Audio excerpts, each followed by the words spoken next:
Hi, this is Maddie reporting with Left Voice here at the BHM1 Amazon facility in Bessemer, Alabama, where 6,000 Amazon workers are waging an important struggle to unionize at this facility. This would mark the first time that Amazon workers in the United States were able to form a union. And this is an important struggle because Amazon is one of the biggest employers across the country and across the world.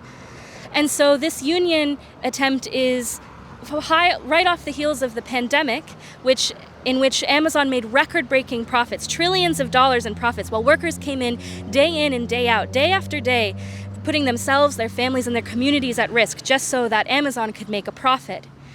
But Amazon, at the same time that this unionization attempt is happening, is waging an incredibly intense and vicious anti-union campaign, spending millions of dollars to prevent workers from the very basic right of having a union. But this unionization attempt is important for a number of reasons, including for the very fact that it's taking place in Alabama, which has a long and militant history of labor organizing and roots in the civil rights movement.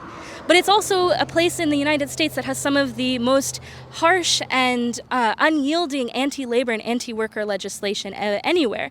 And so this marks an attempt to fight back against the offensive against workers of the last several decades. But more than that, it's also taking place right off of the heels of the Black Lives Matter movement of 2020, in the wake of the vicious and very public murder of George Floyd and countless other black lives by the police and the state. And it's that energy that's fueling this fight, that's fueling a unionization attempt by a workforce that is primarily black, primarily women. And so a win at BHM1 in Bessemer could be the spark that lights other attempts across the country, as it already has. It's already inspired Amazon workers at other facilities, to try to unionize their workplace and defend workers in the middle of the pandemic, in the middle of the economic crisis. And so this has the potential to spread, not just in the United States, but also internationally.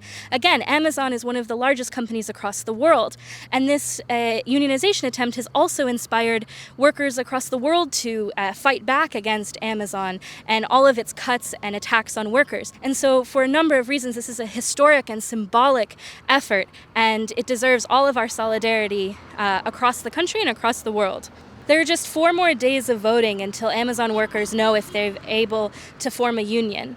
Left Voice will be here for the next week following the coverage and trying to talk to workers, community members, sharing their stories and expressing solidarity from across the country and across the world. So if you have stories of your struggles, if you're an activist, a worker, we want to put your voice out on our pages. So please get in contact with us, follow us on social media, and keep in touch for more coverage.